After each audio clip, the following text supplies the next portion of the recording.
नमस्कार दोस्तों और स्वागत है आपका मेरे नए वीडियो के अंदर। अभी मैं किस प्रॉब्लम से या किस समस्या से जूझ रहा हूँ ये मैं आपको कैसे समझाऊँ। मैं आपको सिलसिलेवार बताता हूँ। आप मेरी बात को बहुत ध्यान से सुनिएगा और वीडियो में एंड तक बने रहिएगा। ये इन्फॉर्मेशन हर उस व्यक्ति के काम की है जिसके हाथ में ये स्मार्टफोन है। अगर आपके हाथ में स्मार्टफोन है और आपको बहुत ज़्यादा फोटो खींचने का, वीडियो बनाने का शौक है, तो ये वीडियो आपके बहुत काम का होने वाला है। दोस्तों, आप ये फ़ोन देख पा रहे होंगे। ये है सैमसंग का S23 ultra, Galaxy S23 ultra जो आता है, ये वो फ़ोन है। मेरे एक करीबी मित्र का फ़ोन है। एक दिन उन्होंने मुझे अचानक ये फ़ोन किया कि भैया मेरे फ़ोन का डिस्प्ले ख़राब हो गया, मुझे फ़ोन को रिपेयरिंग के लिए देना है। तो सामने से रिक्वायरमेंट आई है कि आप अपने फ़ोन का कहीं बैकअप ले लीजिए। तो क्या आपके पास ऐसी कोई फैसिलिटी है या जगह है कि मैं अपने फ़ोन का बैकअप ले पाऊँ? मैंने कहा जी बिल्कुल है, आप आइए। मैंने पूछा कितना डेटा होगा? बोले तकरीबन कोई 150 जीबी डेटा होगा। मैंने कहा ठीक है। तो मैंने मेरे पीसी के अंदर मैं ये पीसी रखता हूँ, इसमें मैंने एक न्यू वॉल्यूम आई करके एक फ़ोल्डर बनाया। उन्होंने 150 जीबी का था तो मैंने 181 जीबी का फ़ोल्डर बनाया। इसमें इनका डेटा ट्रांसफ़र करना शुरू किया।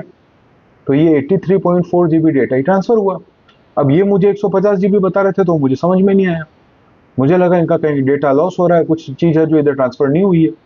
फिर मैंने इधर-उधर रिसर्च की तो मुझे पता चला कि ये जो फ़ोन है, इस फ़ोन का ऑपरेटिंग सिस्टम ही थोड़ा डेटा खा रहा था। ख़ैर वो टेक्निकल भाषा में नहीं जाएँगे। तो मेरे सामने साहब जो पहला चैलेंज कुछ दिन पहले आया वो ये था कि इस फ़ोन का 83 जीबी डेटा ट्रांसफ़र करना या इस फ़ोन का बैकअप लेना। अब पहली समस्या ये होती है कि पीसी के अंदर आप आपके व्हाट्सएप का बैकअप नहीं ले सकते हो। व्हाट्सएप का जो बैकअप है वो व्हाट्सएप का जो बैकअप होता है वो या तो उस फोन के अंदर ही रहेगा, उसके डिवाइस पर ही रहेगा, या फिर गूगल के क्लाउड स्टोरेज, गूगल ड्राइव जो होती है जिसमें हर व्यक्ति को 15 जीबी डेटा मिलता है, उसमें जाएगा। तो इनकी दो मेजर समस्याएं थी, इनके फ़ोन का बैकअप लेना, इनके फ़ोटोज़, वीडियोज़, पीडीएफ डॉक्यूमेंट्स वगैरह वगैरह का, जो भी बैंक के स्टेटमेंट आते हैं, उन सब का बैकअप लेना था। दूसरी समस्या थी व्हाट्सएप का बैकअप लेना। आजकल हर चीज़ व्हाट्सएप पे आती है। ये व्हाट्सएप पे भेज दे, ये फ़ोटो व्हाट्सएप पे भेज दे, एड्रेस व्हाट्सएप पे भेज दे, सब चीज़ व्हाट्सएप पर आती है। अब व्हाट्सएप का बैकअप आप या तो क्लाउड में ले सकते हो, जैसे कि मैंने पहले बताया, या आप ले सकते हो फ़ोन के ऊपर। अब चूंकि फ़ोन खुद ही रिपेयरिंग के लिए जा रहा है तो आप व्हाट्सएप का बैकअप कैसे लोगे फ़ोन के अंदर? तो हमने कहा चलो गूगल स्टोरेज, गूगल ड्राइव में लेते हैं बैकअप। वहाँ समस्या ये आ रही है कि साहब वो ऑलरेडी भरा हुआ है। क्यों भरा हुआ है? हमने जितने भी फ़ोटो खींचे, जितने भी वीडियो खींचे, भाई आज हम एक शादी में के फंक्शन में जाते हैं पूरे दिन के, तो तकरीबन अच्छे खासे 50-60 फ़ोटो खींच के आ जाता है। 50-60 फ़ोटो में आप ये मान के चलिए कि एक फ़ोटो लगभग 3 जीबी का भी, 3 एमबी का भी होगा, तो आपका तकरीबन 150 एमबी यानी कि 15% 1 जीबी का जो है वो भर गया।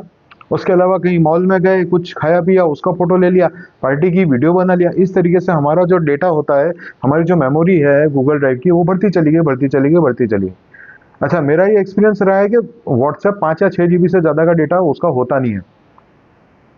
तो साहब पहले तो हमने गूगल ड्राइव को खाली किया, गूगल फोटोज़ को खाली किया। अच्छा, इन्होंने एक काम में बहुत अच्छा कर रखा था कि जो भी इनका डेटा या फोटोज़ गूगल फोटोज़ में थे, उसका इन्होंने अपने इस पे डिवाइस पे भी एक ये बैकअप ले रखा था। तो बोले आप गूगल फोटोज़ में से फ़ोटो हटा दो, डिवाइस के अंदर पड़े। तो हम जब हम लोग डिवाइस का डेटा पीसी में ट्रांसफ़र करेंगे तो मेरे वो फ़ोटोज़ वहाँ आ जाएंगे और व्हाट्सएप का डेटा डिवाइस से निकल के सीधा क्लाउड में चला जाएगा। तो साहब हमने पहले तो फ़ोटोज़, गूगल फ़ोटोज़ खाली किया, व्हाट्सएप का बैकअप क्लाउड में लिया वाईफाई के थ्रू। क्यों? क्योंकि 5 जीबी का डेटा व्हाट्सएप का, 5 जीबी का डेटा व्हाट्सएप का। मोबाइल से 4G 5G से लोगे कितना ले लोगे? 1.5 जीबी, 2 जीबी, 3 जीबी की पर डे की लिमिट है, आएगा ही नहीं। तो साहब ठीक है, गूगल फोटोज़ को खाली किया, गूगल ड्राइव को खाली किया, व्हाट्सएप का डेटा वहाँ पे अपलोड किया कि जब आपका फ़ोन वापस आएगा या फ़ोन चेंज करते हैं तो आपका व्हाट्सएप वहाँ से क्लाउड से वो डेटा इसमें खींच लेगा। अब बात आया साहब नया चैलेंज। नेक्स्ट चैलेंज था हमारे सामने कि फ़ोन का डेटा इस पीसी में लेना है। सारी फोटोज ट्रांसफ़र करने में 5 या 6 घंटे लगे। ये जो मेरा पीसी है ये उस बोर्ड पे इन्वर्टर पर कनेक्टेड है, जो मैंने तो इसको लगा दिया और मैं जाके सो गया कि जब होगा देखा जाएगा। हर व्यक्ति जो इतने फोटो और वीडियो खींचने का शौकीन है, जो हम भरे जा रहे हैं फ़ोन मेमोरी को, क्या हर व्यक्ति के पास में ये सुविधा है? नहीं है। तो गिनती के फोटो लीजिए, ढंग के फोटो लीजिए और उनका बैकअप लीजिए ताकि आपको ये परेशानी नहीं आए। अब दूसरी समस्या मैं आपको बताता हूँ। कल इनका ये फ़ोन रिपेयर होके आ गया। अब मैंने इसको आज सुबह 9 बजे से ट्रांसफ़र पे लगाया है और अभी 4:15 बज रही है। अभी भी ये फ़ोन कहीं अटका हुआ है और कल रात को भी 2-3 घंटे लगा चुका हूँ। अभी तक डेटा ट्रांसफ़र कब होगा, क्या होगा, मुझे अता पता नहीं है। अब नेक्स्ट क्लिप में आप ये देखिए स्क्रीन पे क्या सिचुएशन है। 84,053 फाइलें ये ट्रांसफ़र कर चुका है। कितनी देर लगेगी अते पते ही नहीं है साहब। जो एस्टिमेटेड टाइम होता है वो नहीं आया है और ये क्या ट्रांसफर कर रहा है, सिर्फ थंबनेल्स। किसके? पिक्चर्स, फोटोज के। इसके पहले ये मूवीज के थंबनेल्स ट्रांसफर कर रहा था। अब ये झमेला कहां से शुरू हुआ है वो मैं आपको बताता हूं।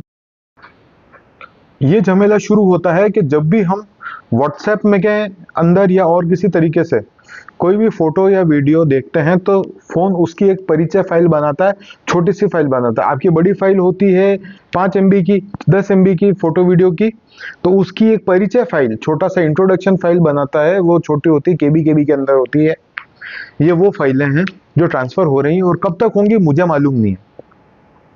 अब मैं इसको फोल्डर को डिलीट करने का रिस्क इसलिए नहीं ले रहा हूँ कि मुझे नहीं पता इसके अंदर कोई डेटा है या नहीं है, ये कहाँ है, मतलब मैं उस पचड़े में पढ़ना ही नहीं चाह रहा हूँ। तो ये हो रहा है। तो अब इस समस्या के 2 मोटे मोटे समाधान होते हैं साहब। पहला समाधान मैं आपको मेरे फोन के अंदर स्क्रीन रिकॉर्डिंग से बताऊंगा। नेक्स्ट क्लिप स्क्रीन रिकॉर्डिंग की आएगी, वो देखिएगा। आपके सभी के फोन के अंदर एक ये फोन मैनेजर नाम की चीज होगी। जैसे मेरा ये ओप्पो का फोन है तो इसमें ये फोन मैनेजर है। फोन मैनेजर के अंदर आपको एक ये क्लीनअप स्टोरेज मिलेगा। मेरे फोन में ये अभी 9 जंक फाइल्स है, लेकिन मैंने अभी इसको थोड़ी देर पहले क्लीन किया था। तो आप इसको, ये क्लीनअप स्टोरेज को हमेशा चलाइए और ये जो ऑप्टिमाइज है, ये ऑप्टिमाइज को रन कीजिए। आई होप आपको आइडिया लग गया होगा कि हमें ये क्लीनअप स्टोरेज चलाते रहना है और ये जो वायरस है एंड रिस्क है इसको भी चलाते रहना चाहिए। क्योंकि मैं इनका जब डेटा ट्रांसफर करने गया था तो मेरे सिस्टम ने मुझे बहुत सारे वायरसेस की वार्निंग दी, तो मैंने वो जो भी डेटा था उसको एज इट इज डिलीट मार दिया, उस पूरे फोल्डर को डिलीट मार दिया था। अब 2 मिनट हमें रुकना पड़ेगा ताकि ये जो स्कैन है ये कंप्लीट हो जाए। ये मेरे को बहुत बेनिफिट रहता है, मतलब मैंने बहुत मेरे फ़ोन चेंज किए हैं। जब भी मैं बैकअप लेता हूँ मेरे फ़ोन्स के अंदर स्पेशली कभी मुझे ये वायरस अलर्ट नहीं आया है, क्योंकि मैं इनको हमेशा स्कैन करता रहता हूँ। और बनती कोशिश आप ये कीजिए कि जो फ्री वायरस डेफिनेशंस होती हैं, जैसे आवास्ट का हो गया या कास्पर्स का या मैकाफी का जो फ़ोन सॉफ्टवेयर आता है वो काम में लीजिए। आपका फ़ोन वायरस फ्री रहेगा और हर 5 दिन में 7 दिन में ये क्लीनअप स्टोरेज चला लीजिए। तो दोस्तों इस तरीके से हम हमारे फोन में एक अननेसेसरी स्टोरेज को बढ़ने से रोक सकते हैं, हमारा डेटा इजीली ट्रांसफर होगा। अब रही बात कि हम हमारे फोन का बैकअप कैसे लें।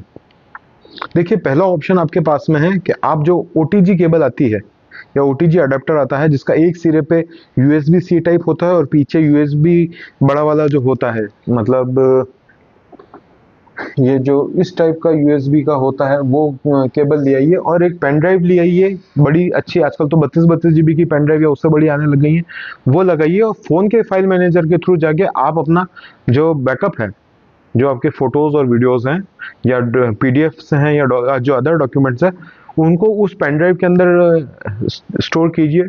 या मेरे पास में जैसे ये पीसी है, इसके अंदर मैंने एक तरीका बना रखा है, मैं आपको वो दिखाऊंगा। मैं हमेशा मेरे पास एक पीसी रखता हूँ, लैपटॉप नहीं पीसी रखता हूँ। पीसी सस्ता आता है, जल्दी रिपेयर, इजीली रिपेयरेबल है, कुछ भी हो गया तो शाम तक ठीक हो जाता है। लैपटॉप को रिपेयर करने में उसके पार्ट्स वार्ट्स आने में 2-3 दिन का टाइम लगता ही लगता है। तो इसलिए मैं अपने पास हमेशा एक पीसी रखता हूँ। देखिए, अब इस पीसी में मेरे पास एक ये फोल्डर है जो अभी पूरा इसलिए भरा हुआ है क्योंकि ये दोनों फोल्डर, ये जो दोनों पार्टीशन ये एक थे। मैंने इन भाई साहब का डेटा लेने के लिए ये अलग पार्टीशन किया, तो इस को छोटा किया। मैं चूंकि कैमरा से भी फोटोग्राफी करता हूं, तो उसके लिए मैंने एक अलग फोल्डर बना रखा है डीएसएलआर, और इसमें ईयर वाइज, मंथ वाइज या इवेंट वाइज फोटोज में ट्रांसफर कर देता हूं। तो एक बैकअप मेरा ये रहता है। दूसरा, मैंने इसमें एक फोल्डर बना रखा है all pictures non camera. Non camera यानी डीएसएलआर कैमरा। और एक मैंने बना रखा है, मेरे पास एक पॉइंट एंड शूट कैमरा है, उसका। तो ऑल पिक्चर्स नॉन कैमरा के अंदर मैंने सबसे पहले साल का ये बनाया है फोल्डर, जैसे 2022। तो 2022 में मेरे पास 1.41 GB है। इसमें मैंने इवेंट की तरह से और मंथ के हिसाब से फोटोज का बैकअप ले रखा है। मतलब मैं हर महीने अपने फ़ोन का उनका बैकअप लेता हूँ। जैसे 2023 है, तो 2023 में मैंने क्या क्या काम हुआ था, या तो इवेंट का नाम फोल्डर बना के, या फिर महीने के हिसाब से मैंने एक बैकअप ले रखा है, फोल्डर ले रखा है। तो मेरे सारे फोटोज वो होते हैं। 2024 के जो इम्पोर्टेंट इवेंट्स थे, उसका मैंने इस तरीके से बैकअप ले रखा है। तो दोस्तों, ये आप एक तो पीसी के अंदर बैकअप लीजिए या पेन ड्राइव में लीजिए, और आपको फिर भी डर है तो मेरे पास में एक एक्सटर्नल हार्ड ड्राइव और है। इन सभी पार्टीशंस का मैंने उसके अंदर बैकअप ले रखा है। तो दोस्तों, हमारे सामने जो समस्या आई थी, उस समस्या के क्या समाधान हो सकते हैं, कैसे हम इन समस्याओं से बच सकते हैं, ये एक इंफॉर्मेटिव वीडियो था उस चीज़ के लिए। अगर आपको वीडियो अच्छा लगा हो तो इसे ज़्यादा से ज़्यादा शेयर कीजिएगा। देखिए, जो प्रॉब्लम इनको आई है वो कल को किसी के भी साथ आ सकती है, सबके साथ आ सकती है। इसलिए इस वीडियो को ज़्यादा से ज़्यादा शेयर कीजिएगा, एक जागरूकता फैलाइएगा। ये हमारे बेसिक फ़ोन की मैनर्स और रिक्वायरमेंट्स हैं। और हमारे चैनल को लाइक कीजिए, शेयर कीजिए और सब्सक्राइब कीजिए। धन्यवाद।